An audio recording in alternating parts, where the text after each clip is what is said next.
Você está no canal No Radar Vascaíno. Eu sou o Edinho RJ. Tudo bem com você, minha gente? Tudo certinho? Juntos novamente para falarmos aqui de Vasco. E caso seja sua primeira vez aqui no canal, seja muito bem-vindo. Comenta, compartilha, deixe seu like, se inscreva e ative o sininho para receber todas as notificações. Se você quiser ajudar o canal, seja membro a partir de R$ 2,99. Tem um botãozinho azul aqui embaixo. Seja membro, vai lá, vê os planos e ajude a gente a permanecer no ar. Se você quiser também nos ajudar, você tem a opção do Pix, no radarvascaíno@gmail.com. No radarvascaíno@gmail.com. Inclusive, tem aqui também um QR Code para você apontar a sua câmera e nos ajudar caso você se sinta à vontade. E também vai lá e aproveita e segue a gente nas redes sociais. Instagram, @noradarvascaíno e no Twitter, @radar_vascaíno.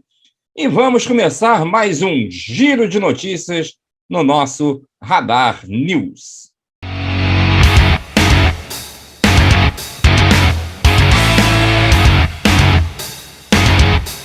Bom, vamos começar aqui com o valor do aluguel do Maracanã, que está gerando um atrito danado dos bastidores entre Vasco da Gama, que está questionando lá o consórcio Maracanã em relação às cobranças.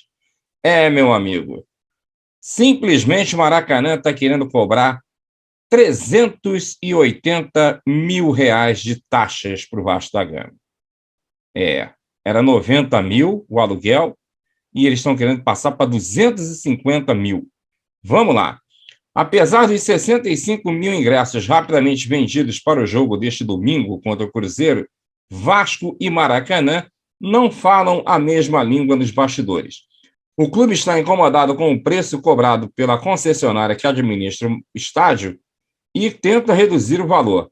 Ao contrário de jogos anteriores, quando o aluguel foi de 90 mil, o Vasco terá de pagar 250 mil dessa vez, além da taxa de 130 mil por ressarcimento de custos como água e energia.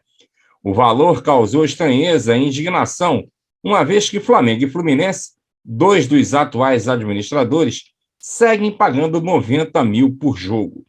O Vasco entende, no entanto, que deveria haver uma isonomia, assim como aconteceu no Campeonato Carioca há pouco mais de 2 meses, quando o clube gastou 90 mil para mandar um jogo na semifinal contra o Flamengo, além da taxa de ressarcimento de 75 mil. Em 2019, quando foi assinado o contrato de cessão no estádio, para o Flamengo e Fluminense, ficou definido que Vasco e Botafogo teriam de pagar aluguel de 90 mil para jogar no estádio. Essa é uma informação que vem do GE, que apurou o seguinte: um dos motivos que elevou o preço do aluguel foi o fato de o consórcio não querer aumentar o número de jogos no Maracanã, que tem recebido todas as partidas de Flamengo e Fluminense como mandante. Portanto, imagina-se que um valor maior iniba a procura de outros interessados pelo estádio. O Vasco tenta reduzir o valor e acionou as autoridades. Não tem sido uma tarefa fácil. Na última sexta-feira, quando a partida foi transferida oficialmente para o Maracanã, a direção fez a primeira tentativa com pedido de reconsideração dos valores, mas recebeu negativa. Apesar do desconforto, não há possibilidade de o jogo contra o Cruzeiro ser transferido para outro estádio. Só faltava essa, né? O clube, então, apresentou um novo ofício nesta quarta, com questionamentos e vem trabalhando nos bastidores. Assinado pelo presidente Jorge Salgado, o documento foi enviado ao consórcio com cópias para Rodolfo Landim e Mário Bittencourt, presidentes, respectivamente, de Flamengo e Fluminense, além do governo do Rio de Janeiro. A Federação do Estado do Rio também está tentando ajudar, mas até o momento o Vasco não teve retorno. No ofício enviado, o Vasco anexou os borderôs de seus últimos jogos como mandante do Maracanã, em 16 de março contra o Flamengo, quando pagou 90 mil de aluguel, e o borderô de jogos recentes de Flamengo e Fluminense também foram anexados. Os valores dos custos de ressarcimento variaram, mas em todas as partidas os clubes pagaram 90 mil de aluguel. O GE também teve acesso ao documento e entrou em contato com o Vasco. Aí você tem a palavra do Vasco. Recebemos com surpresa esse abrupto e injustificado aumento de custo da locação do Maracanã. Estamos aguardando os esclarecimentos do consórcio sobre as razões desse aumento de quase 300%. E se o novo valor de 250 mil também será pago pelos outros clubes cariocas que mandam seus jogos no Maracanã. O estádio é um equipamento público e a isonomia entre os clubes cariocas faz-se indispensável.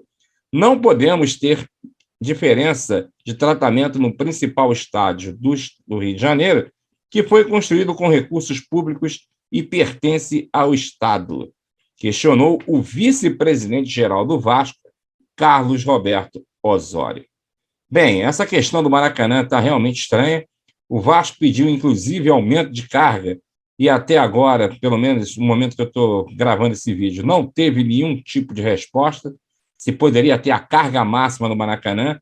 Aí a pergunta é a seguinte: por que não liberar a carga máxima do Maracanã, já que hoje em dia o Maracanã, se eu não me engano, ele tem a capacidade máxima aí de 78 mil pessoas. Tá, não pode botar os 78 mil? Não sei por quê. Se é a carga máxima, o estádio foi construído para isso, então por que não bota todos os ingressos para serem vendidos?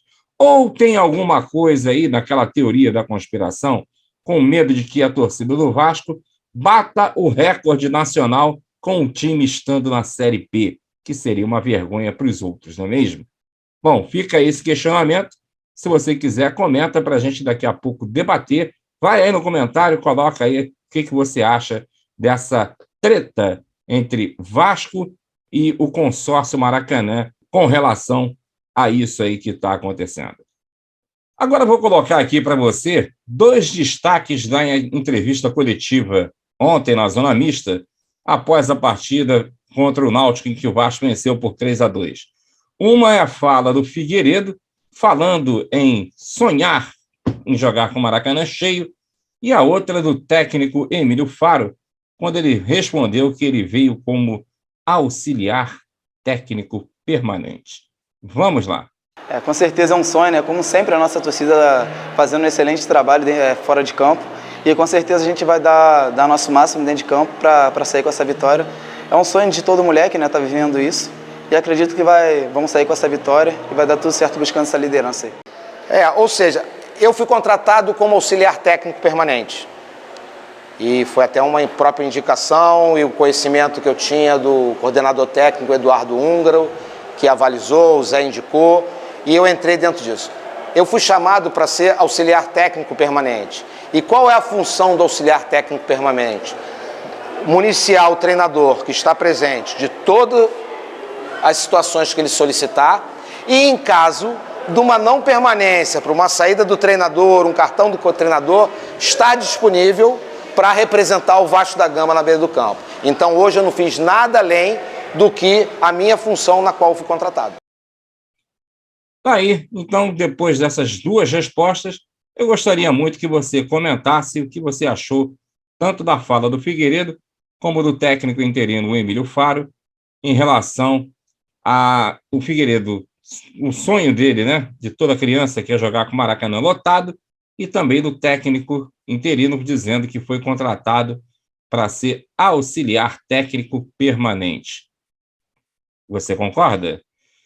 E para encerrar esse nosso giro de notícias, imprensa de Portugal diz que técnico João Henriques teria sido procurado pelo Vasco.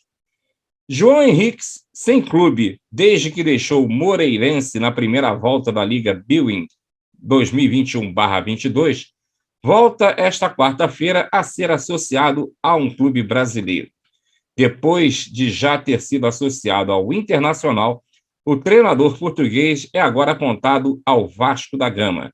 A notícia é avançada pela Rádio Grenal de Porto Alegre. O Vasco da Gama, um dos nomes mais importantes da história do futebol brasileiro, compete esta temporada na Série B no Brasileirão. O clube do Rio de Janeiro é o atual 2º classificado, mas acaba de perder o treinador Zé Ricardo para os japoneses do Shimizu S-Pulse. Essa é uma matéria que vem da fonte O Jogo e também do Twitter lá do jornalista Lucas Gasques, da Rádio Grenal. Bom, se tem alguma coisa de concreto nisso aí, sinceramente, eu não sei. Eu não conheço esse treinador. E vamos ver, né? Como é que vai ficar. Depois da vitória de ontem, eu acho meio difícil essa diretoria se movimentar tão rápido assim, né? Mas, enfim, a gente provavelmente para domingo não vai ter técnico novo ainda. E eu acho que, já que o time venceu ontem, e o treinador Emílio Faro até que, né, deu umas respostas boas, vamos ver como é que vai ficar. Agora, amigo, o barco está à deriva e a gente espera conseguir a classificação para a Série A. Tá certo? Bem, minha gente, esses eram os assuntos que eu gostaria de abordar agora no nosso giro de notícias no Radar News, no Radar Vascaíno News, e a gente volta mais tarde, às 21 horas, com a nossa live, ok? Um forte abraço e a gente se vê. Valeu!